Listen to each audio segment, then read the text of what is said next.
We are live. It's happening. We're recording, peeps. Welcome to another podcast.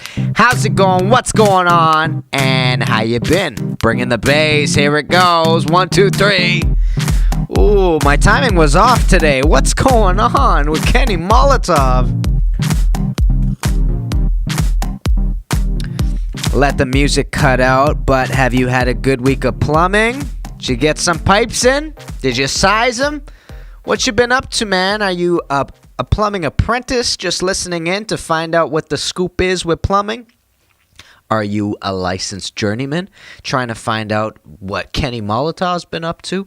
Where you at? Where you at? Let me know in the comments below. Where exactly are you at in your apprenticeship or maybe in your career or whatnot? But let me introduce myself. My name is Kenny Molotov. I'm a professional magician. I'm a plumbing YouTuber. I also do some music. All the links down in the description below. Let's pop over to the internet real quickly. If you go on to anchor.fm/Kenny-Molotov, you can find my podcast there. Anchor is the app that I use to distribute my podcast onto different platforms. You can get this podcast in audio version on Anchor, Breaker, Google Podcasts, Pocket Casts, Spotify, Apple Podcasts, Castbox, Overcast, Radio Public, and Stitcher, my friends. Don't make me say that again, because it's a mouthful for sure. But let's jump onto the channels. We'll talk a little bit about what's been going on, then we'll go on into plumbing. Kenny Molotov, my original YouTube channel, is sitting at 2,143 subscribers. It's moving up ever so incrementally. I'm excited about that. We're going to be talking to you guys about 2 videos this week because I've been a little bit on the slow side with getting these podcasts out. We're going to be talking about, do you need math for plumbing, which is a really important topic. And we're also going to be doing a day in the life of a plumber, a plumbing vlog. But we're going to be talking about sizing horizontal drainage pipes. If you haven't seen those yet, go onto the YouTube channel. Check those guys out because there's really important information on both of them if you're interested in either of those topics. Chronicles of a Plumber can also be seen on your YouTube channel called Chronicles of a Plumber. You can get a video version of this right here so you can see what I'm talking about when I'm looking at Instagram and talking to you about the sort of jobs that I ran into, the problems I had to deal with, and all the chaos that ensued in my weeks as a plumber. And finally, let's jump over to the Instagram. So I just got to tell you guys a couple of things. I have been a little bit slow getting the videos out. And it has a lot to do with the fact that this week's sort of been really crazy. I've been at this one job site that we're going to be talking about throughout the duration of this because it's the bigger one. And it's been taking up a lot of time. And every time I get home and I try to edit the vlog, I seem to have lost my knack for editing these vlogs. This vlog that I got, by the way, peeps, was one of the vlogs that I lost in the hard drive that I lost. So if you were listening to this podcast last time, I had broken a hard drive of mine that had like 10 vlogs that I was ready to go and ready to edit because I have school coming up in about a month. So I wanted to be ahead of the game so I could still have stuff coming out for you guys. So what ends up happening is I break it and I lose all that footage. And I did a coffee shop with my father during that footage. And I was like, God, that was some really great footage. That's some of my most, I guess, proud times. I was really proud about this job site because it was for the first time that things started clicking. I was moving pretty fast, and you know, there was a lot of theory I could have thrown at you guys, but unfortunately I lost it.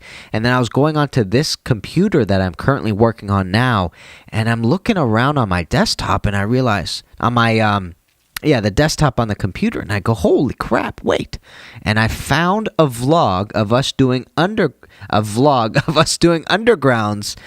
of that job site. So I had to throw the footage on this computer at some point. So I got super lucky. So I'm really glad I got that out for you guys. But it was an extensive amount of theory that I had to throw at you. I was talking about sizing horizontal drainage pipes. It is this final video right here that we're going to talk about at the end of the podcast. But really, really good stuff. Really happy it came out. My longest vlog to date. It is like 19 minutes long. Super, super long. But really happy about it, to be honest. It was definitely hard. I was editing it for like almost 5 days. But we got it out to you. Now, let's get straight into the nitty-gritty. I want to talk to you guys about work and what's been going on. I haven't seen you guys in quite a bit of time. So let's just jump into it, and let's talk about the last thing that I showed you on the last podcast was this job site right here, where we were in a building and we had to put in a couple of cleanouts because we were doing some snaking. So I'm going to jump to the next video after that, which is a teaser video of the plumbing math. Take a look at this quickly and then we'll talk about it. Here we go. Peeps, Kenny Molotov here at home after a long days of work, and I wanted to talk to you guys about a question I've gotten in the past that I haven't really addressed, but I think it's time to finally have a conversation about it, and that is, what kind of math do you need in plumbing if you're going to be going through your apprenticeship? Okay. That was a little bit silly. I forgot how short that video was, so sorry I had to subject you to that. I basically said the exact same thing that I preempted the video on. So, here's the thing.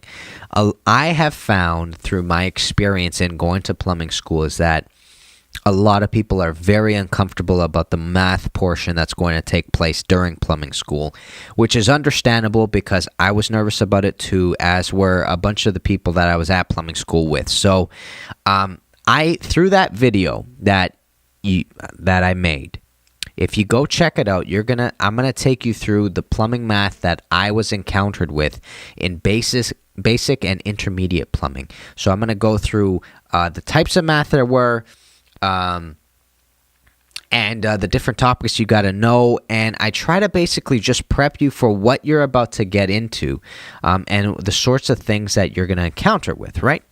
So, and on top of that, at the end of the I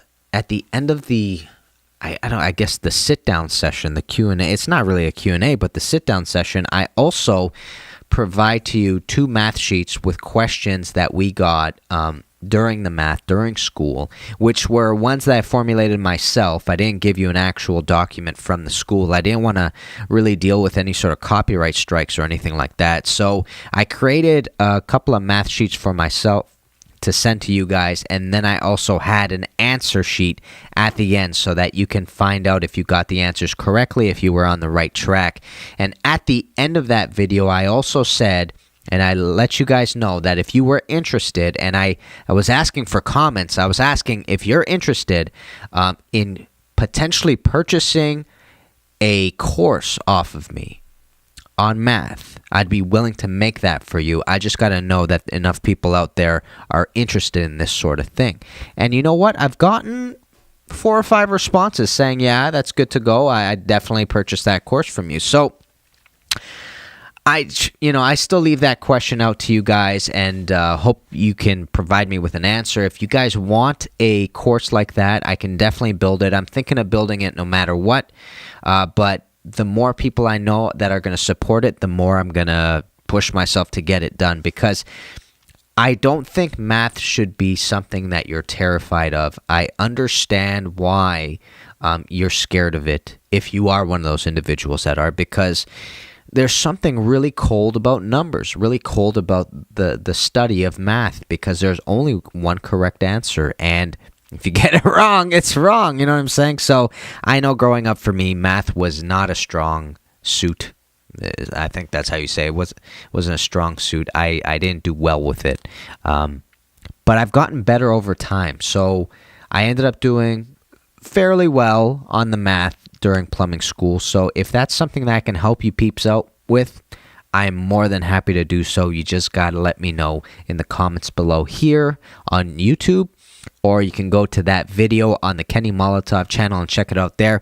Whatever's easier for you guys, let's get into a bunch of plumbing. So, This was nuts.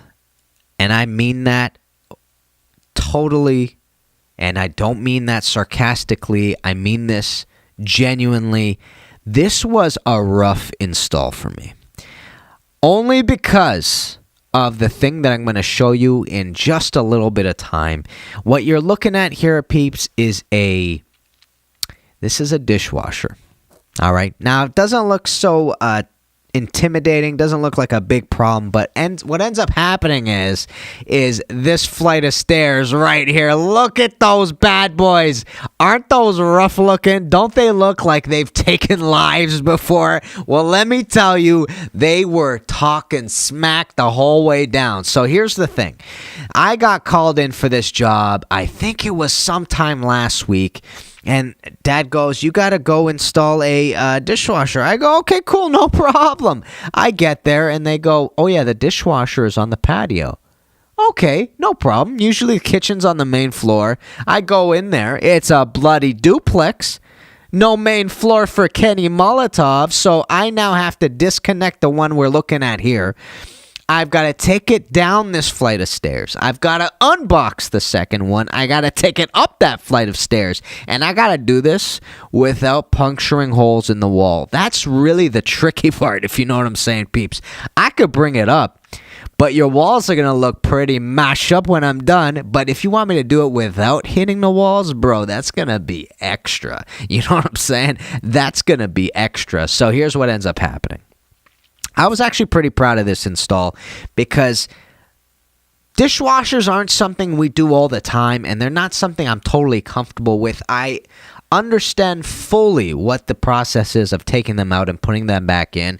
You got to go straight to the breaker to make sure that you don't have the electrical hooked up, especially if the dishwashers don't come with an electrical cord, instead that they're actually wired into the dishwasher. You got to make sure for that, which means you have to have a tester to make sure there's no electricity going through the wire. And then you got to slowly disconnect it by shutting the water and then getting the hose off the drain and then whatever. And then you got to replace it with the next one. So you got to reconnect the electrical, etc. So I understand what takes place during it, but I don't do them a lot. So every time a dishwasher kind of shows up in the vicinity of my workspace, I sort of step back and I go, is this the dishwasher that's going to destroy me, or am I going to win this one? You know what I'm saying? Because there have been dishwashers, let me tell you, that weren't too friendly with me. So I'm really proud of this one because I did it. Like, I got it fully functional and fully working. I put the electrical on all by myself, which is something I don't do very often, but I've seen Dad do a million times. I also connected the water. I also supported it to the countertop and the sides if you need to do it through the sides. I also leveled it because leveling every fixture is a big part of making sure that fixture functions correctly. So I did a lot, and let me show you. This was the tiny little space that I had to pull the old one from and then put the new one in, and lo and behold, that's what the new one looks like. And I'm showing you, I got my little trusty level over there that has a wicked magnet on the side to make sure that's we're level. You have to make sure that these things are level, or else the water won't go into where the pump is, and then it won't be able to pump it out, and then you got that funky smelling thing that goes on if that occurs. So that's one thing I gotta stress. You gotta level it, and then you gotta support the damn thing, because there's nothing worse than a dishwasher that walks out at night as it's dishwashing, if you know what I'm saying. So that was what we did last week, and let's keep going on. Let me show you a couple of other things. So I had this thing which was a laundry tub. Now, it's not your normal everyday laundry tub, because if you take a look at the connection in the back, you're going to see that this laundry faucet was actually soldered to. Now, this isn't something I do ever. I've never soldered a laundry faucet to straight copper pipe. So we had to shut the house in order to actually do a repair on this. So basically, the way the laundry faucet works is it's got these two stubs out, right? And normally we connect supply lines to it and then connect those supply lines to the 3/8 connections, or we usually put valves there. Now, valves aren't absolutely necessary, but we prefer them because in our minds, it's like, look, the less you need to disturb the entire house, the better for whoever the owner or the tenant is. Because, look, if you got to do repair on your laundry faucet and you got to go downstairs and shut the water to everything, it always makes it a little bit more difficult because now the whole house is worried about water. So it depends on how fast you do the repair that really makes this matter. You know what I'm saying? So we went down, we shut the water, and I ended up installing a couple of valves instead, okay? So these were the two pipes. Then I put these two bad boy R14s, quarter turn valves. Quarter inch is incorrect. These are half-inch valves. Quarter turn dull valves. Those are the go-to ones that Dad and I install. We do R19s and R14s. R14s are the vertical ones. They're just one straight piece. R19s are the type of valve that you put on a toilet because it comes out and it's got the 3/8 connection on the top, and then you turn it. These ones, they're different. You know what I'm talking about. Do I have a picture of an R14? Let me show you. Let me show you an R14. All right. So no, that was an R14. This is an R19. Let me show you.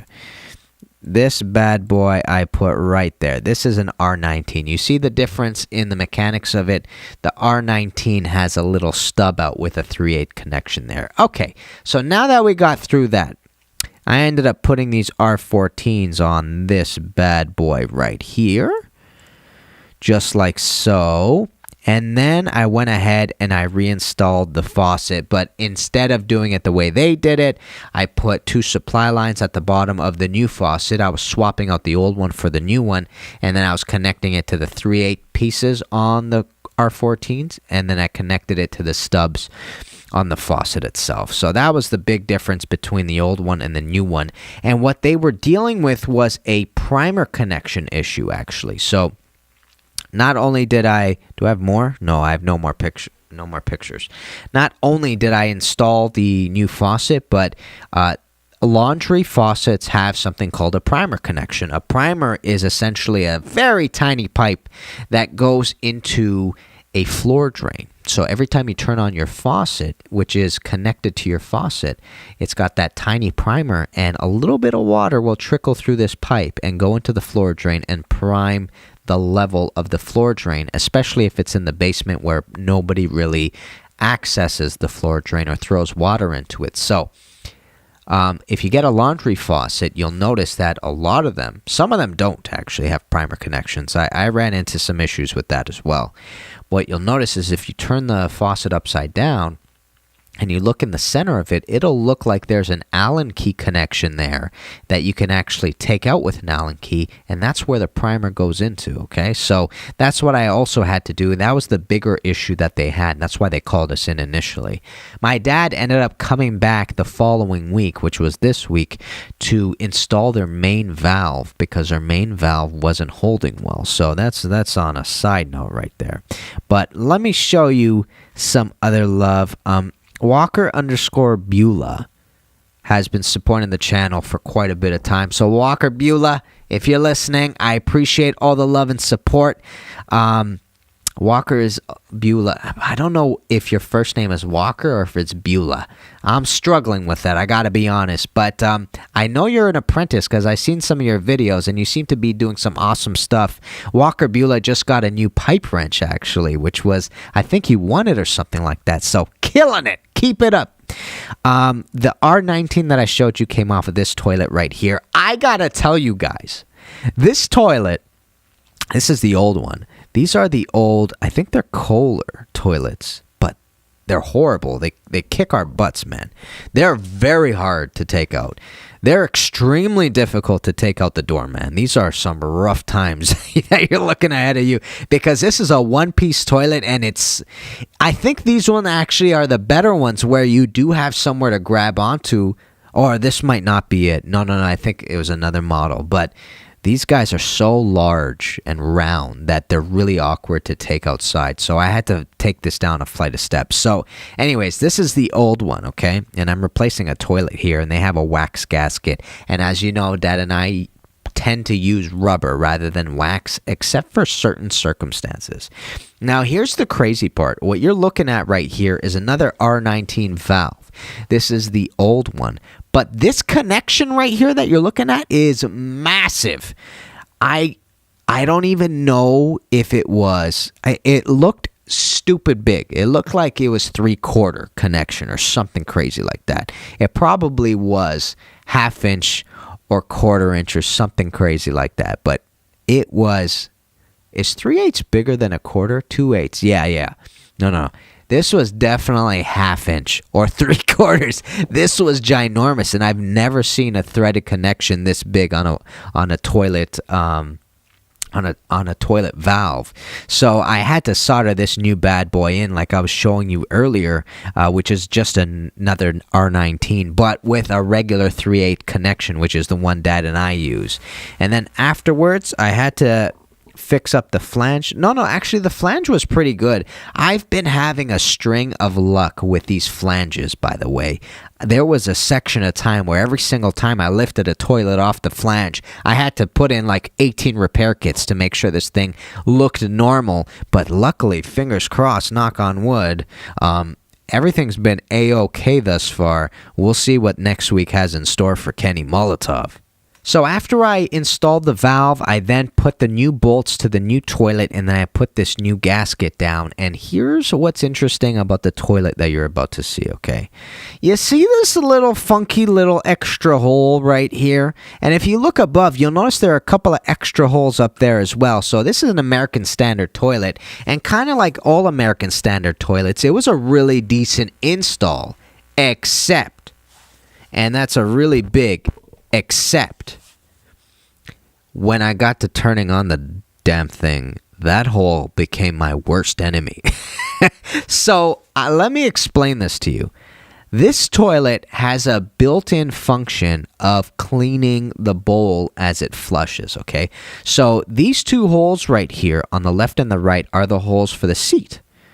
This hole above here is actually designed for a special cleaning tube.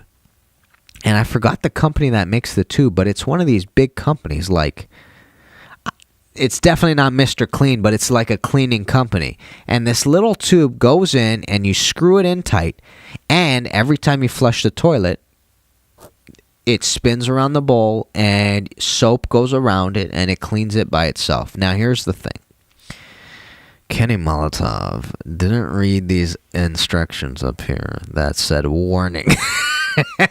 And that's usually how bad things happen to Kenny Molotov, okay? And I don't know if that's a stereotype of plumbers or of tradesmen or whatever, but I didn't read those stupid instructional pictures and instructional words above. I didn't read them. I didn't pay attention. I didn't care. I was like, bro, I've installed millions of these. This will be fine. So Kenny Molotov installs this thing, okay? And it's got this, I don't know why they have a double flange situation going up here, but they do, okay? I install this bad boy. All right, and it looks like this. But I installed it, and what I normally do is I set the bowl down, and then I assemble the tank, connect the supply line, and I turn on the water. I do all those things. And as the water's filling up, I usually start testing, and while I start testing, I start assembling the seat. Well, let me tell you. Kenny Molotov sets the bowl, sets the tank, completes the supply line, turns on the water, goes for his first flush, and it becomes like water fireworks in the damn thing. This thing starts spraying on my face, and like I'm panicking because I can't stop a flush mid-flush unless I take off the tank lid and I throw down the flapper or something like that. But the water's going, bro, and I'm getting the I'm getting the shop vac, and I'm vacuuming up as quickly as I can, bro. It was Splashworks. It was Wild Water Kingdom. It was nuts, bro. So just a little bit of a disclaimer. Watch that hole that you're looking at right there. The one that looks a little bit suspicious, that's the one that you got to watch, okay? Because it's coming for you, bro. You got to make sure you put in that cleaning product first, or you're gonna be swimming in the washroom. You know what I'm saying? So that's just something I got to get out there. I'm going to have a vlog about it if I don't screw up with this stupid hard drives that I have now. I have it all on tape. That's all I got to say. I have it all on tape, okay? So, it's a really pretty toilet, though. You can tell that the owners put in a little extra dollar to get this one. It's a bit more high-end on the American standard spectrum, but really pretty. Came out really nice, and if that hole is plugged, you're in for a treat with a toilet that cleans its own bowl, man. That's the way to do it if you're going to make a toilet. Now, in that same job site, I also had to do a repair of this faucet right here, and I looked at it very quickly, and I said, bro, this faucet ain't going to be repaired. I got to tell you right now, this is, you're looking at a new faucet right here. That's what you're going to need, because this is old. This one's older than me, and I'm not even that old, but it's old. You know what I'm saying? You gotta get a new faucet. So, I fought with this thing for 25 minutes. It was one of those faucets where things were seized. It wasn't moving. The only thing was moving was the sink itself. As I was trying to take out the faucet, the sink was shifting, and I was going, bro, this is the wrong part that I want to be moving right now. But somehow I managed to get it out, and this was the new bad boy that they put in. Really pretty faucet. This is a laundry tub as well. That's what I got to say first off. Second of all, this is a laundry faucet as well. And I'm a big fan of this laundry faucet right here. This one's made by Glacier Bay. Okay, now Glacier Bay, I found somebody had told me to install this faucet for a kitchen once. And I came in and I installed it, and I realized that Glacier Bay had this very special connection that they put in for this laundry faucet that also has a primer connection, even though it looks kind of pretty. So that's the other thing about laundry faucets. If you go out to your regular Home Depot or department store, is department store your depot, let's just say. Words escape me today. You're going to find that the laundry faucets are really basic. They're just, knobs and whatever, like the one I was showing you previously before, which was this guy right here. This is typically how they look. You can get them with levers or you can get them with the knobs, okay? This one right here that I'm showing you is one fancy ass faucet. You know what I'm saying? It looks real pretty. And it comes with a primer connection, which you have to thread on. So it's a dream come true, and every once in a while, somebody's going to turn to you and they're going to say, hey, I really don't like that faucet you bought for the laundry tub. You got anything fancy? This is the go-to one. This is the only one on the market that I know of that's also beautiful and also has a primer connection that you can hook up, because that's normally where the primers go. They go on the laundry faucet because laundry faucets come with the primer connection. So that's something to keep in mind, just something I want to throw out there. And if you know any other really pretty faucets like this that have primer connections that aren't Glacier Bay or the other ones I was telling you about, let Kenny Molotov know right away, okay? I need to know what's on the market for this stuff, because I've been approached plenty of times about this sort of thing. I really don't like that faucet. You don't like the faucet? What do you want me to do? Get a pretty one? There's no pretty one. Well, that's the only pretty one I know. We did some power washing and some snaking last week, bro. And that's always serious work, because you're lugging around the heaviest equipment that you have. You know what I'm saying? You're using the K1500 normally, and you're using the power washer, which is, it's a pretty big beast. Now, ours both, I think, are rigids. Here's one. This is the power washer in the front, and that's the K1500 in the back. Oh, by the way, I had Plumber Saul. Let's talk about Plumber Saul real quickly. Let me see if I can look the man up. All right. Yeah, bro. No, he was right there. What the hell? Plumber Saul. Here he is. Plumber Saul, who's been supporting me for a while, bought this bad boy the other day. This is the K50, and Plumber Saul was like, bro, I got this new thing, and I lost my mind because I was like, dude, that's the one we swear by. Dad and I just got a new one for my truck, so we're running the K50 for any sort of kitchen drain, any drain that's 1.5 to 2 inch basically. To 2 inch. Anything under than 1.5 inch, though, it gets a little bit tight. So like 1.25 inch might be a little bit difficult. I've done it before, but you just got to be a bit careful with that. So I lost my mind right away. I was like, bro, where is it? Saul, that's the one, baby. Dad and I swear by it. So I wrote this, and I got a message from Rigid Tools giving me like thumbs up and stuff like that. So that was pretty cool, eh? See, Rigid Tools gave me some love. There they are. There they are. The K50 is a beast, guys. This is the one to go for, man. Let me show you. It comes with a nice spool like this. And what I do, what you're seeing here, though, this is the whip that comes with the snake. Where did the words go just now? This is the whip that comes with the snake. So that's something you got to keep in mind. You can actually roll that bad boy up and put it inside as well. Let me go back to my feed right here. Plumber Saul, appreciate the support, bro. And goodbye on the K50. Did it replace that old one that I used to see? That one that I used to spin, the weird one. I know it's not weird. I know a lot of plumbers use that.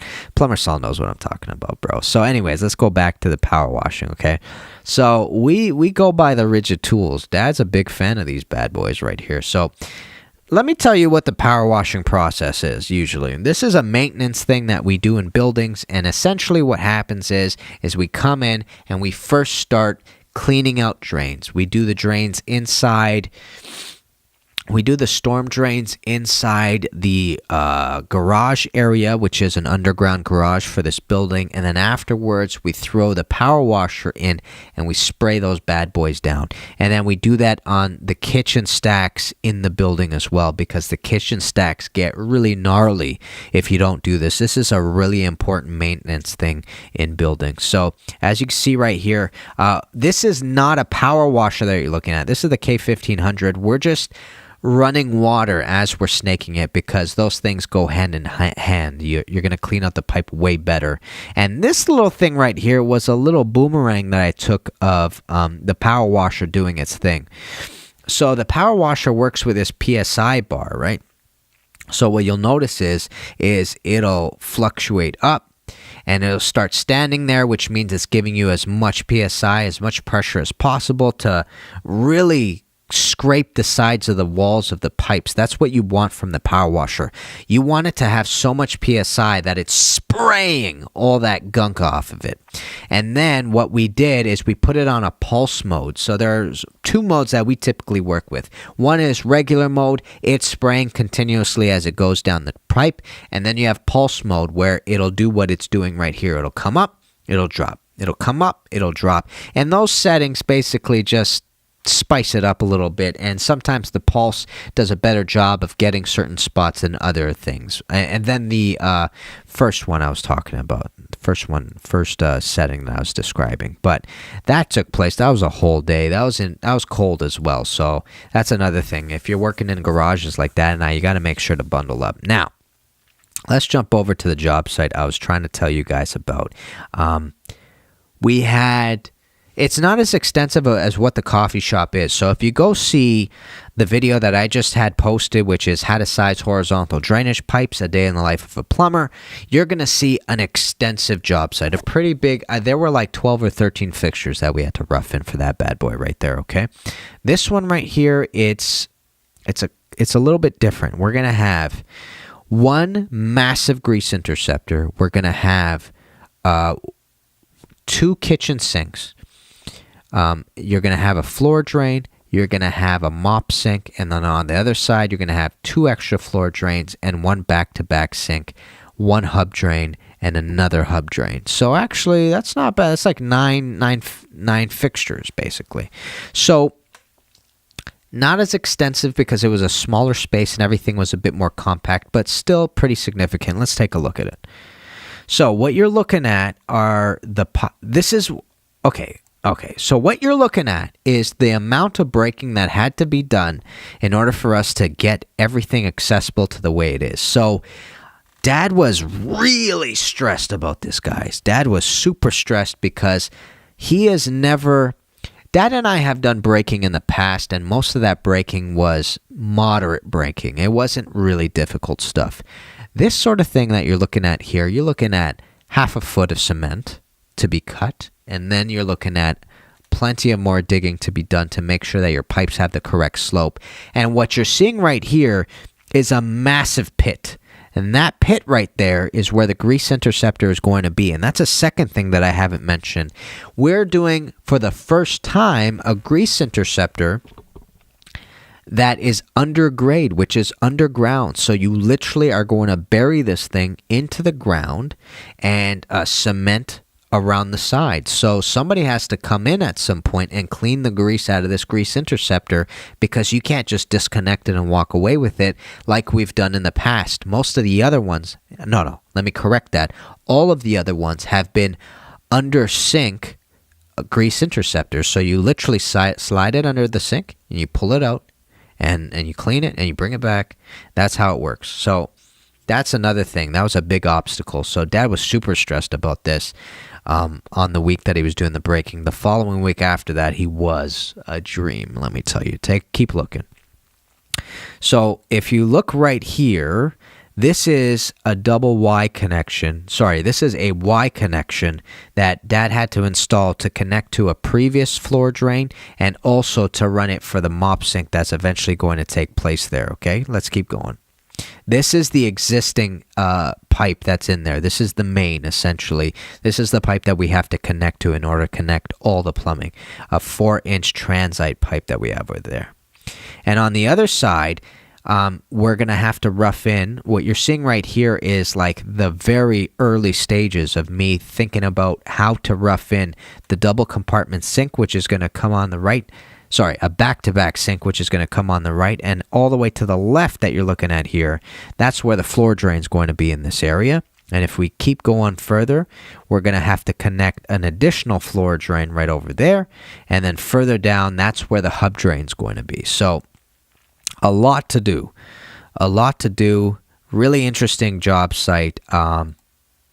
A challenging one, because especially with the grease interceptor, this is a learning curve for Dad and I. This is a really big moment because we're doing it for the first time, and it's always the hardest the first time you do it. After that, it starts to get a little bit more and more simpler because you've already gone through the motions of trying to figure out how the heck it needs to be done. So the good thing is that Dad got through this phase of getting all the braking done, which he was super stressed about. He ended up calling up a contractor we work with named Danny. Danny is just a beast. Danny is one of these general contractors that we know that is the total package, meaning he can produce so much friggin' work. He's really, really efficient, really, really fast. And on top of that, he is the most detail-oriented tradesperson, general contractors that we have ever seen. If you see Danny's tiling work, if you see Danny's drywall, bro, the lines are immaculate. The kid knows what he's doing. Super good, super talented. It's always a pleasure to work with him because the entire time I'm going, look how pretty all this is. Holy crap. It's always a pleasure to work with him. So Danny also spent like 5 to 7 years doing cement work and doing tiling for this company. So Danny has extensive knowledge on cement and how to work with it. So he was able to run out and rent the tools that we needed to get all this done. He ended up getting a cement blade, one of those the cutters that you can also hook up to water so that as you're cutting, you're not producing a lot of dust, which is crucial. So they ended up doing that, man, and they spent the whole day, and they also got another guy that they're working with named Mohammed, and Mohammed was helping out with the braking and a lot of the digging. So Mohammed helped for 2 days, actually. He ended up coming up the second day and doing some more, but you know, it was a blessing to have those guys around, because if Dad and I did this, we would have been destroyed for a couple of days, you know what I'm saying?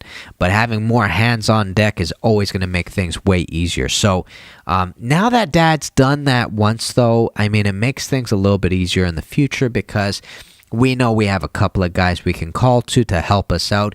We also know where to get the tools if we need to, where to rent them, etc. So Dad's in a really much better space about it, and the job's really come to. Let me show you where it ended up going, okay? So here's another video of where the pipes are. The first thing that you're looking at right here is you're looking at a 3-inch pipe that's connecting into the inlet of the interceptor. The interceptor's 3-inch inlet, 3-inch outlet, right? And the pipe to the left of it is going to be the vent on the inlet of the interceptor. Okay, so take a look, okay?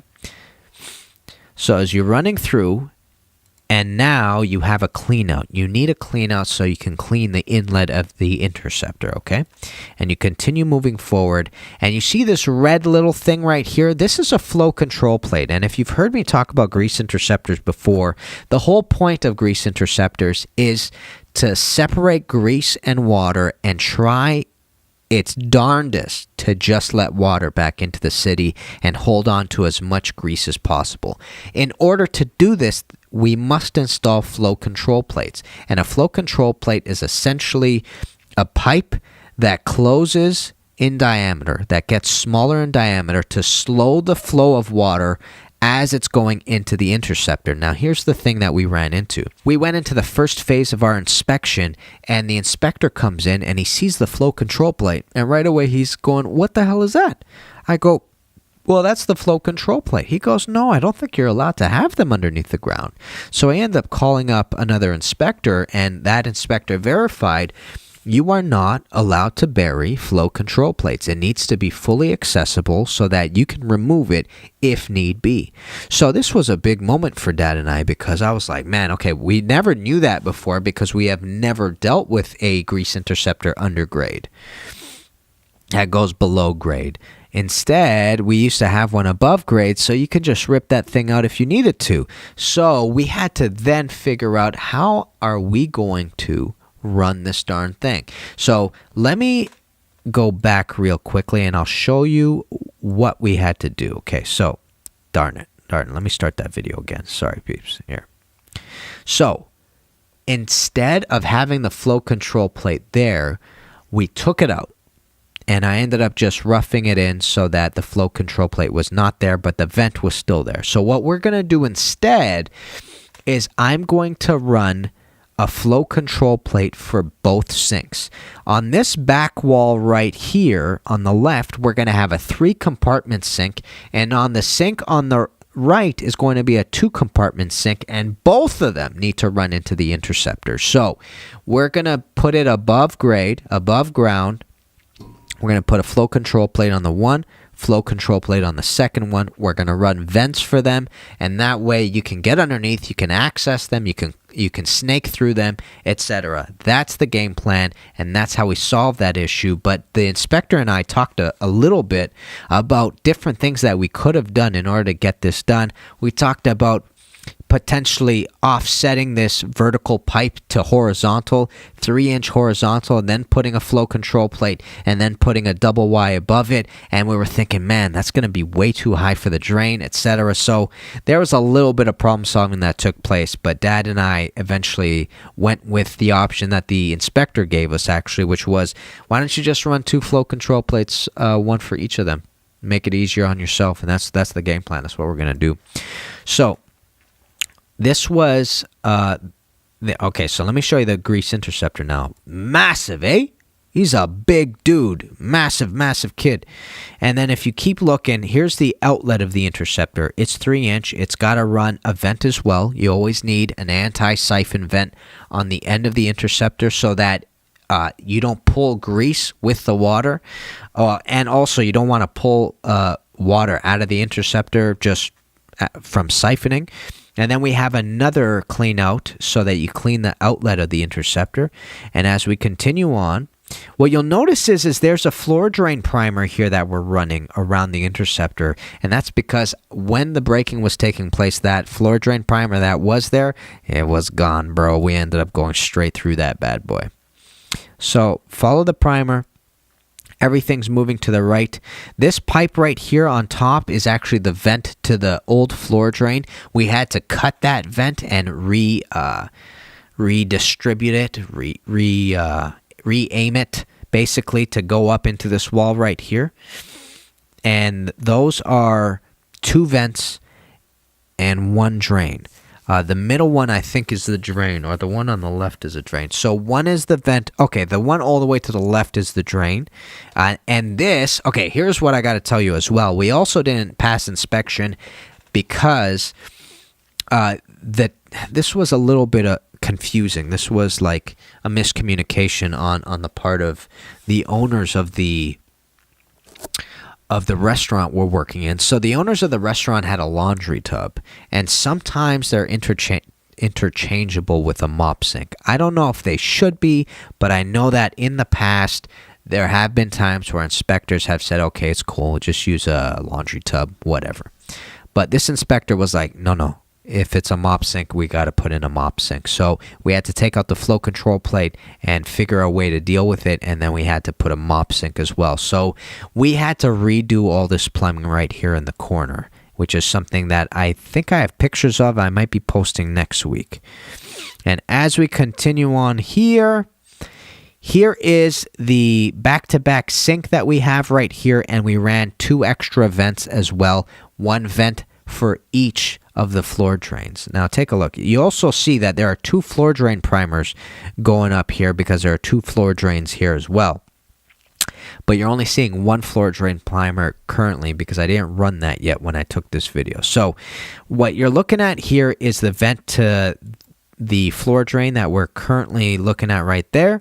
And then this is a long run for a vent for the following floor drain, which is right over there. Later after this video, I put in a floor drain primer and I ran it to the other one as well. And then that's the hub drain all the way down there. Quite an extensive run, man. Like, pretty big job site, honestly. Okay, that it's just looping right now. So Dad and I are doing the vents now. I essentially, you know what? Actually, I'm done the rough-in for the vents right now. What we're going to have to do is actually start connecting to the vents above and run a vent pipe all the way across so that I can connect to all the vents. The next time we get in, I'm going to have to run water, which is super important, and we're also just going to have to run those vents. And as soon as we do that, we are out of there. We're going to wait for them to frame it and do everything else like that. And once it's framed, we can come back in and do the finishing phase, which I'm kind of nervous about. I'm nervous about the finishing phase because they only have old fixtures. So this company is doing a renovation, and they have all the sinks already there that they've been using for years. And Dad and I always get really uncomfortable when we deal with situations like that because every time we use old fixtures, it's always more of a headache to get them in. We hate it. But we're hoping, we have our fingers crossed that we won't run into too many issues because it's nothing you can do. You can't tell them to go buy another $2,000 sink, you know what I'm saying? So what we are going to do instead, though, is we're going to use new basket strainers. We're not even going to tamper with the old ones. We're going to put new ones in. We're going to create new drains for them. We're not reusing any old drains, any old basket strainers, and fingers crossed that it's not too bad of an install. Now, that was what the last 2 weeks was. Well, this was actually the week before the week that just passed. I'll be uploading new stuff this week of the progress that took place with all of this roughing in and stuff like that. But here's one thing I wanted to show you from the Venn family. These guys are hilarious. So shout out to the Venn family and everybody at that Venn Plumbing company that's been showing us support. I ended up getting this box in the mail, and Lindsay and Ryan and and I was being reached out to, and they were like, "Hey, we got you some fun stuff." And I was like, "Well, what are you guys doing? You guys are crazy. What do you keep sending me?" And I got this cute little box from Amazon, and I open it up, and I see it's the Venn family, and it's so funny. It's a 15-inch plunger Christmas tree. So this is what the bad boy looks like. So if you're in a festive mood, man, that's the one you gotta get because it's so hilarious. Guys, I just want to thank you guys again for that. It put a smile on my face. I have it right on the dinner table. And my wife is just going to have to live with it there. That's it, man. So Ryan and the kids and Lindsay and everybody, I appreciate you guys. Love you. Thank you for sending me that. It made my day, guys. And this is the last thing that I'm going to show you. This is the teaser video to the last vlog that I put up. Let's take a look at it, and then I'll get into details about horizontal drainage pipe. Let's go.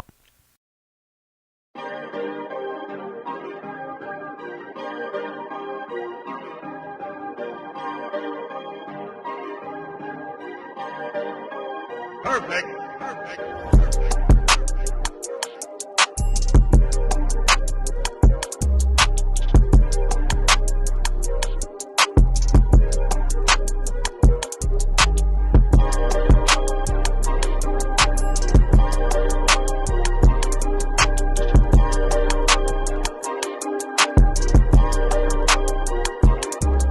Peeps, I wanted to bring it into the studio because I want to talk to you guys about how Plumber size horizontal drainage pipes. As soon as we walked in there, we had the trenches that we needed, but we only had one pipe that we could connect to, which was this 4-inch sanitary pipe running through the unit. Do we have to run 4-inch up here, or do we have to run 4-inch down here? We need to know what sizes we're running. All right, so that's the video that I uploaded, and as I was telling you earlier, it's the longest vlog I think up to date, and I'm gonna double check that. I don't know if we got times here. It's 20 minutes long. All the other vlogs are between 8 and 12 minutes. Like literally, this is the longest vlog that I've ever created, and the reason why that is because the in-studio session is really long. It's 10 minutes in and of itself, I think. It's not an easy topic talking about sizing horizontal drainage pipes because there's a few things that you got to remember or you have to know.